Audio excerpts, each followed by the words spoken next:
The Spice Must Flow. Welcome. And we've got a special guest today. Well, I'm Theo Goodman from The Spice Must Flow. I do a lot of projects, and yeah, I thought I've been trying to figure out who got the Silk Road coins, and I've been trying to do a process of elimination. Um, let's see. Second Market outed itself on Twitter and said, "Yeah, we didn't win any lots, so they're out." Let's see. I checked out Pantera's Twitter page. They didn't really say anything. They did comment, yeah, something like the auction's over. It looks strong, or something kind of weird. I was trying to interpret that, but nothing for sure.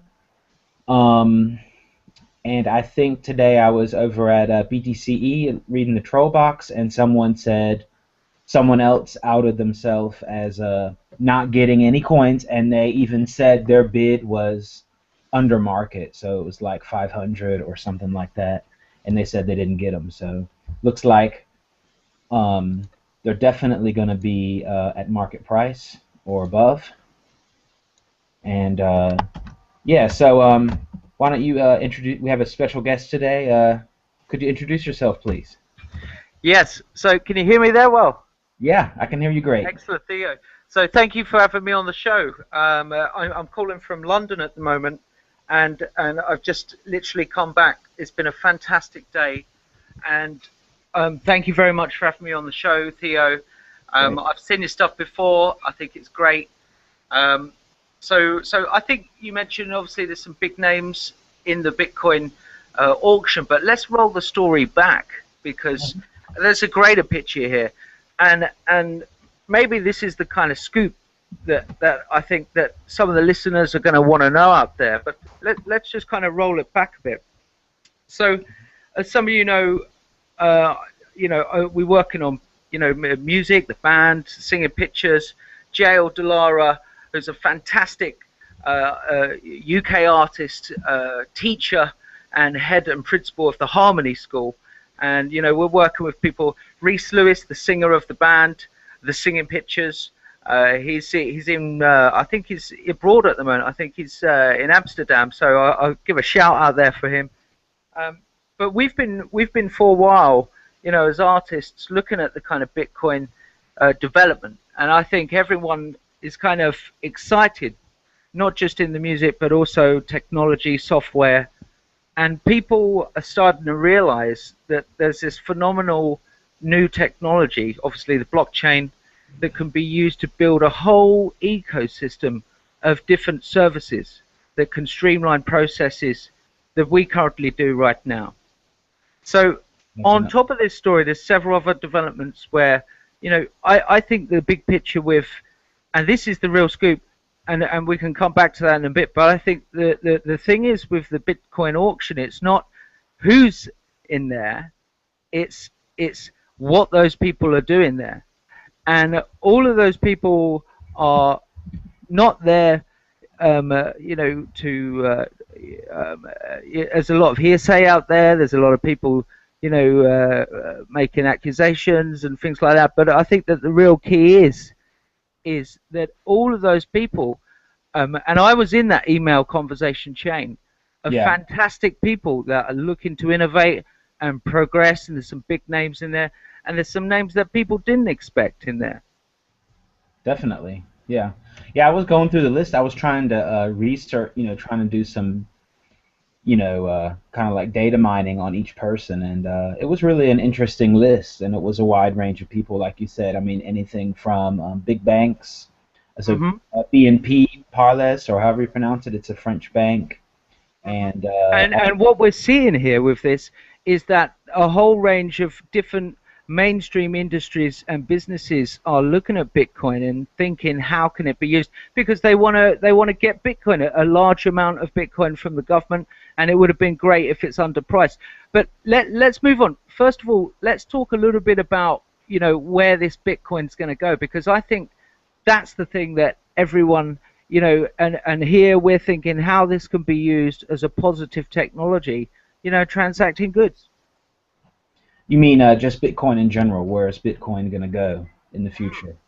Yeah, I mean, who knows? We don't know. I mean, most people are concerned about price, which of course is a factor.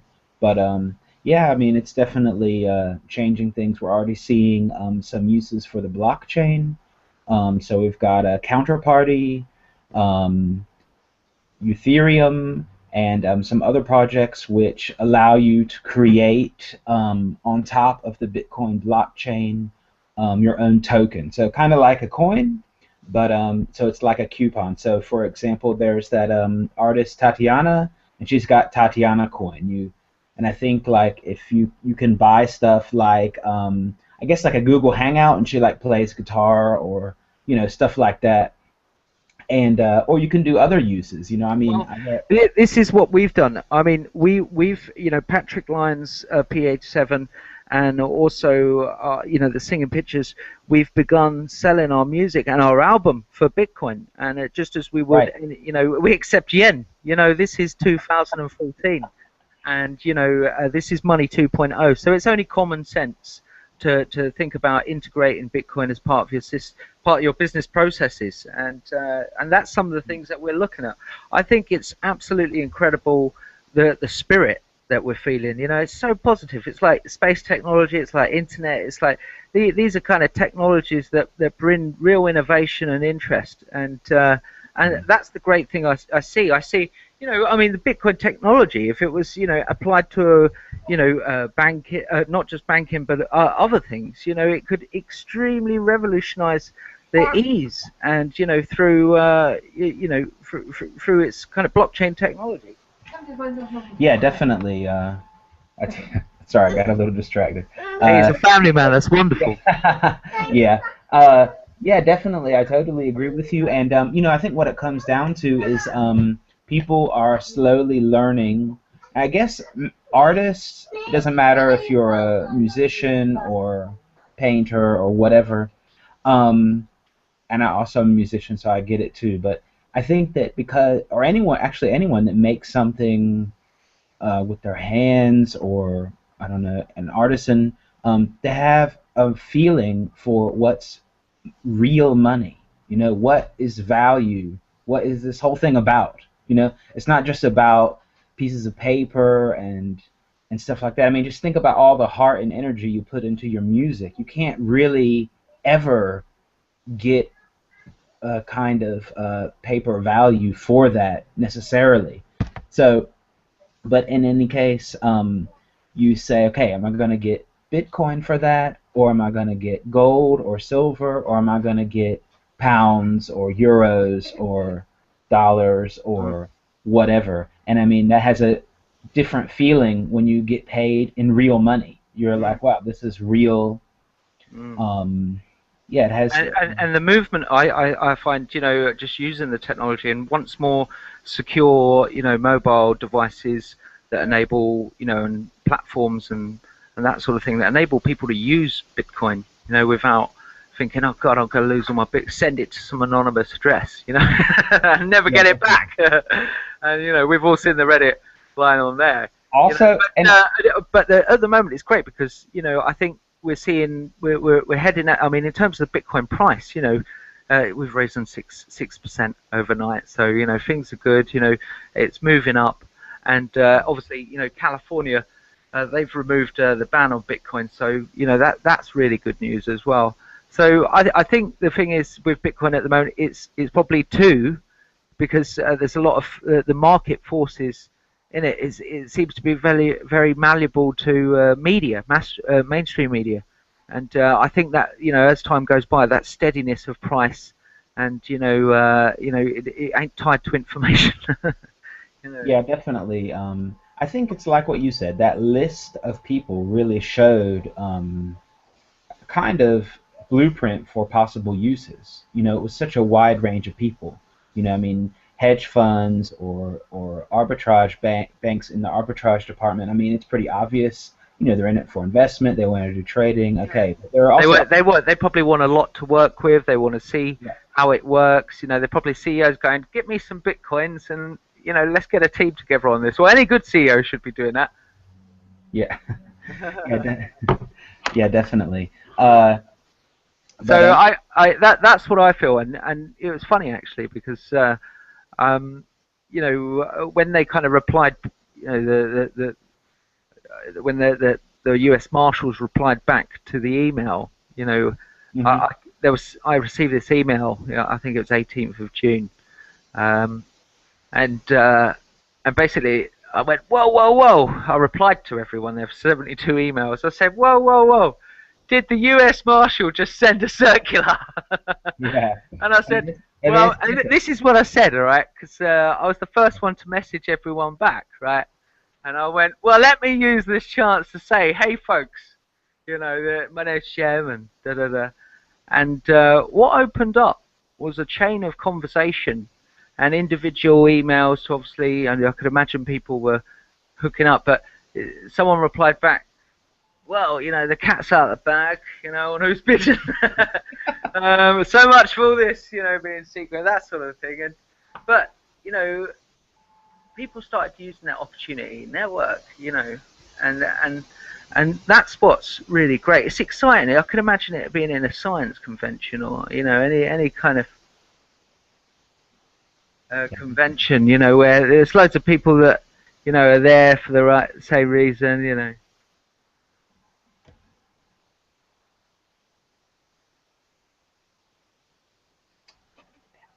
Hello, can you hear me? Hello, can you hear me? I think I've just Okay, got the yeah. sound back. Yeah. I don't know. Okay, I'm gonna stop trying to fiddle. I was trying to fiddle with something, but it's okay. Yeah, I see what you mean. People from different backgrounds all together, and I wanted to bid on the coins. I wanted to bring up something else too, like you said, wind the story back a little bit. Um, Hmm. I mean, we all know or have an idea where the coins came from. The U.S. government, shut down the Silk Road marketplace. And we could do a discussion on Silk Road, but that's kind of like a whole other discussion, in my opinion. But it's an interesting one too, and it needs to be talked about. And yeah, basically, the government seized these coins and got access to these coins. These are not Ross's personal stash. It's not his wallet. They still haven't been able to compromise that. So they have the file, so the wallet.dat, but they haven't been able to compromise those, I believe. However, they have been able to get the ones that were somewhere on a server, I believe, part of the escrow or whatever. And yeah, I mean, we need to think about also where did these things come from? Why does the government have these coins? And I just want to give a quick shout out to the to freeross.org. So this is the legal defense fund for Ross, who's in custody still and arrested. And yeah, I mean these coins were seized from him, and someone commented on another video. Yeah, how can they sell the coins when his trial hasn't even started? I don't even know if there's a date yet. I have to look on the webpage. But how can the government just see something and then sell it? I mean, my comment on the back was, well, they do that all the time. That's daily business. They see stuff for different reasons, like I don't know, they say it's part of a drug operation typically or something, and they have auctions and they sell it, and yeah, and where does that money go to? Well, that it helps fund police departments, and I mean, this money is going to go, I guess, to the FBI, I guess directly to their budget. I don't know, but it would be an interesting question, and I think that we should also not forget, um, you know, where the coins came from, and I mean, no matter what the people think about Silk Road per se.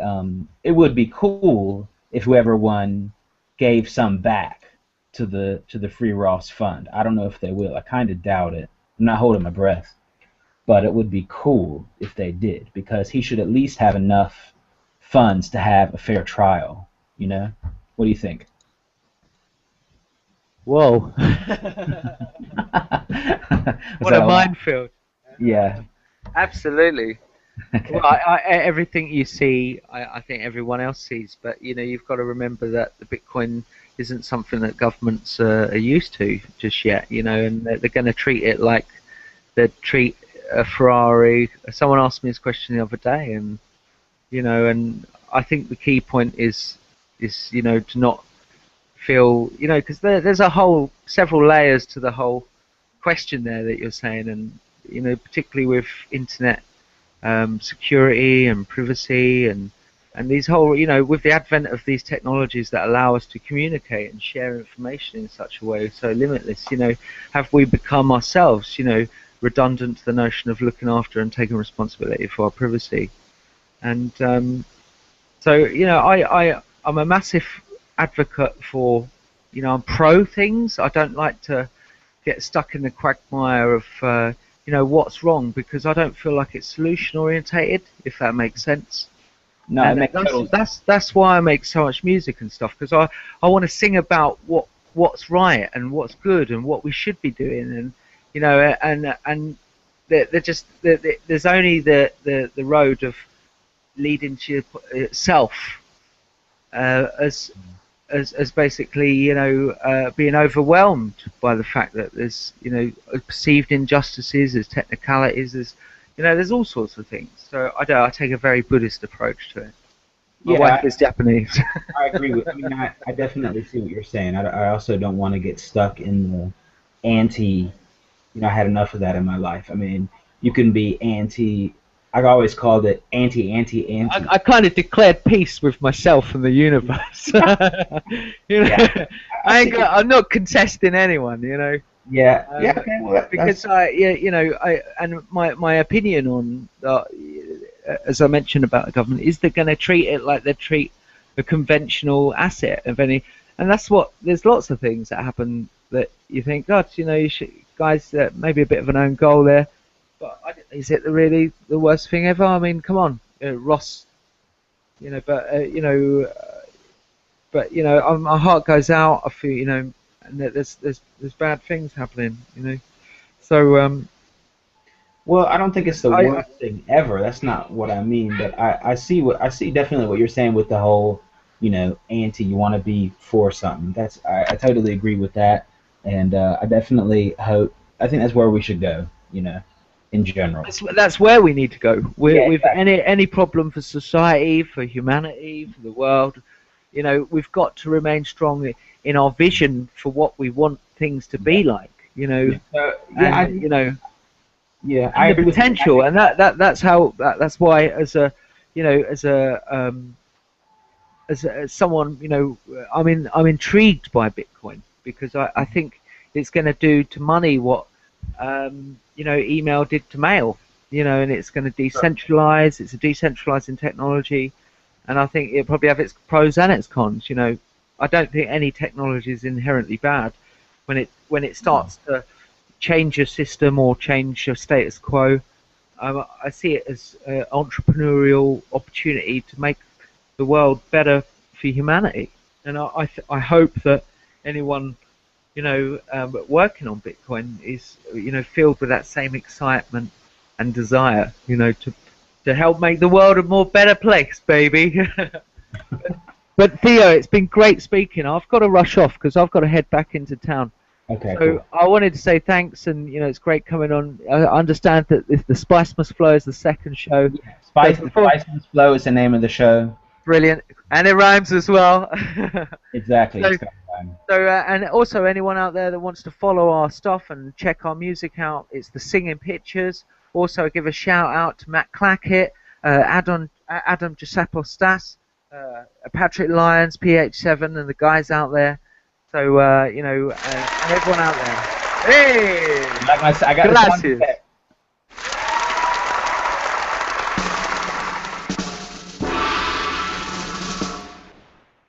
All right. That was the Spice Must Flow, and see you next time.